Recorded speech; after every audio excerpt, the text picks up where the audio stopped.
की जी से बात करेंगे और जानेंगे कि क्या स्टॉक उन्हें पसंद आ रहा है। लेकिन एक दो स्टॉक्स और देख लेते हैं जहां पर इस समय आपको एक अच्छा खासा मोमेंटम दिखाई देगा। एम्फेसिस लेकर आइए एक बार जरा। देखिए मिड कैप आईटी में बाहर है इस समय, और ऐसे स्टॉक्स जो वीकनेस में, मार्केट की वीकनेस में आउट परफॉर्म करते हैं, वहाँ तो क्लियरली एक पॉजिटिव व्यू बनाना चाहिए आपको। तो एम्फेसिस इस समय करीब करीब 1.5% ऊपर। मानस, कोई व्यू एम्फेसिस पर? देखिए, अगर हम एम्फेसिस की बात करें तो यहाँ पर ट्रेंड बहुत क्लियर है, पॉजिटिव व्यू है, क्योंकि मेरे ख्याल से 3 दिन पहले 200 डे मूविंग एवरेज ब्रीच हुआ था। पिछले 2 दिनों से हम कंसोलिडेशन देख रहे थे, लेकिन आज एक फ्रेश ब्रेकआउट एम्फेसिस पे देखने को मिला है। तो 2250 आपके स्टॉप लॉसेस रहेंगे, करंट लेवल्स पे खरीदारी करिए, और 2360 से 2375 तक के स्तर आपको एम्फेसिस में देखने को मिल सकते हैं। ओके, चलिए तो एक काम करते हैं, एम्फेसिस की ट्रेड हो गई। अब चार का चौका की शुरुआत करते हैं। और सबसे पहले शुभम जी, सस्ता ऑप्शन रेडी है क्या? बिल्कुल अनुज जी, और सस्ता ऑप्शन में एक और बैंक पे ही बिकवाली की सलाह है, और मुझे लगता है कि बैंक ऑफ बड़ौदा में तो एक अच्छा डिक्लाइन आता हुआ दिखाई।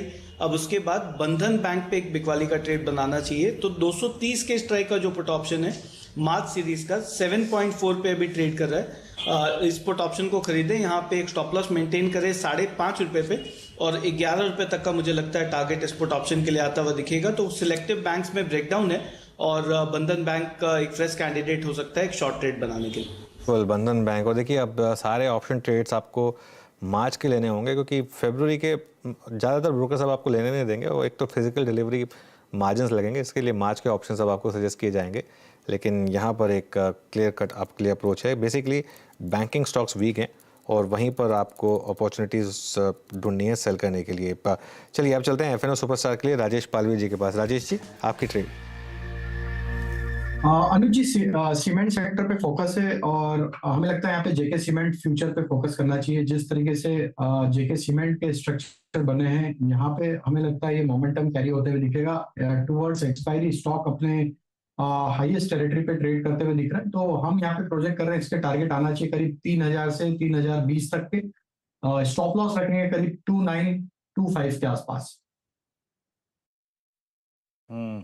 एक बार अच्छा, मैं हल्का सा पहुंच रहा हूँ। निफ्टी बैंक को देखिए, वही 40,500 के आंकड़े से करीब करीब 100 पॉइंट का पुल बैक किया। अब जस्ट एन अपडेट, याद रखिएगा वहाँ 25,60,000 पुट्स खड़ी थी as per yesterday's close.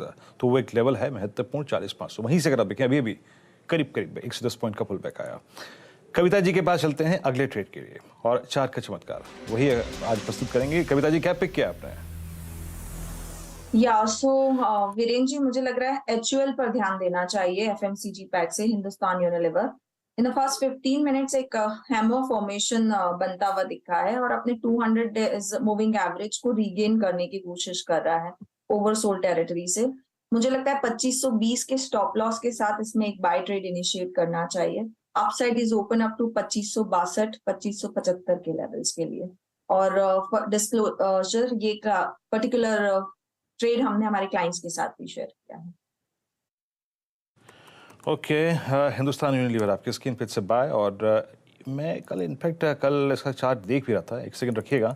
2534 extremely oversold trajectory जिसे बोलते हैं, एक बार फिर से कल अवेलेबल था, और या फिर गिर के टिका कल एचयूएल अपने 200 डे एक्सपोनेंशियल मूविंग एवरेज पे। ये हमेशा एक चर्चा का विषय होता है कि एचयूएल पे आप 200 डे पे या फिर उससे 50-60 रुपए नीचे क्या करें। कुछ देर में डिस्कशन करेंगे इसका, but for the timing it's a buy call on HUL Kavita ji के साइड से।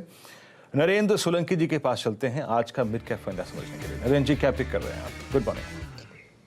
गुड मॉर्निंग वीरेंद्र जी।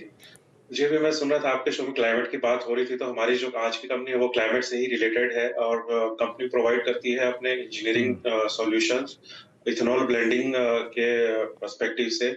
और कंपनी का नाम है प्राज इंडस्ट्रीज। इस पे हमारा टारगेट 470 रुपीज का है, और अगर आप क्वार्टरली रिजल्ट्स देखें तो काफी अच्छे रिजल्ट्स आए हैं।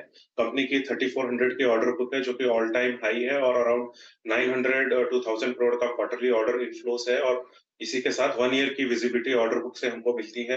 और फ्यूचर ड्राइवर्स की बात करें तो इथेनॉल ब्लेंडिंग हो गया, फ्लेक्सी फ्यूल इंजन्स हैं, और अपना सस्टेनेबल एविएशन फ्यूल है, एंड हाइब्रिड व्हीकल्स है। तो इस तरह के ड्राइवर्स भी हमारे लिए मीडियम टू लॉन्ग टर्म के लिए अवेलेबल है इस कंपनी के लिए। तो प्राज इंडस्ट्रीज में आप बाय करके रह सकते हैं 470 के टारगेट के लिए। के प्राज इंडस्ट्रीज पर बाय, ये एक मिड कैप फंडा कॉल। चलिए चारों के चारों ट्रेड्स एक बार रिविजिट करते हैं, उसके बाद मार्केट के पास एक बार मार्केट का हाल वापस जानेंगे। शुभम ने सबसे पहले सस्ता ऑप्शन में आपको मार्च का बंधन बैंक का 230 का पुट सजेस्ट किया है। इस समय 780 पर, टारगेट 11, स्टॉप लॉस ₹5.5 का लगाना है आपको। राजेश पालवे जी से हमने लिया एफएनओ सुपरस्टार, जेके सीमेंट फ्यूचर्स पर उन्होंने बेट किया है और स्टॉप लॉस और टारगेट आपके सामने 3000 और 3020 के टारगेट, 2925 का स्टॉप लॉस। कविता जैन जी ने HUL चार्ट का चमत्कार में चुना, 2562 और 2575 के टारगेट और 2520 का एक छोटा स्टॉप लॉस। और अभी मिड कैप फंडा में बात हुई प्राज इंडस्ट्रीज़ की, और प्राज में आपको टारगेट दिया गया 470 का। देखिए काफ़ी वॉलेटिलिटी है मार्केट में, और जैसा मैं कह रहा था, एक अगर बड़ी ट्रेड आपको मिल गई है, अब इसके बाद पूरा दिन मार्केट में आपको रहने की ज़रूरत नहीं, क्योंकि अभी थोड़ा आपको इसी तरीके के इंट्राडे में दोनों साइड के मूव्स शायद दिखाएगा, क्योंकि हम बहुत क्लोज हैं एक इंपॉर्टेंट सपोर्ट लेवल्स के 40,500, जहाँ पर काफ़ी बड़ा ऑप्शन बेस है, और बैंक निफ्टी पर, और 17,850 17,800 जो एक 20 डे सिंपल मूविंग एवरेज का जोन है निफ्टी का, ये काफ़ी इंपॉर्टेंट है, और एक बार कोशिश होगी इन लेवल्स को डिफेंड करने की। अच्छा, आज फाइनेंशियल निफ्टी की भी वीकली एक्सपायरी है, तो उससे भी थोड़ा एक इम्पैक्ट आएगा। अच्छा, अब एक बार जरा निफ्टी IT का इंट्राडे चार्ट लेकर आइए प्लीज़। निफ्टी IT का इंट्राडे चार्ट देखिए, और ये देखिए first sign of trouble in paradise. Nifty IT कहाँ खुला और अब इस समय कहाँ आ गया, और इसकी चर्चा इसलिए ज़रूरी है क्योंकि ये एक सेक्टर है जहाँ पर हाइडिंग स्पेस थी बुल्स के लिए, अभी भी मजबूत है, ऐसा नहीं है, और ये सिर्फ प्रॉफिट टेकिंग हो सकती है, लेकिन पहले साइन दिया मार्केट ने कि शायद जो लास्ट बेस्टियन है वहाँ पर भी एक स्ट्रेंथ लगाने की कोशिश कर रहे हैं बेयर्स। इन्फोसिस का इंट्राडे चार्ट लेकर आइए। इन्फोसिस अभी रेड में आ रहा है, और जैसा मैं कह रहा हूँ, कोई घबराने की बात नहीं है, ये सेक्टर अभी भी मजबूत है, लेकिन first sign of profit taking, weakness, कुछ भी समझें इसको। गाबा जी, इन्फोसिस इस मूव को क्या कहेंगे? Simple profit taking, opportunity to buy, या फिर वेट एंड वॉच?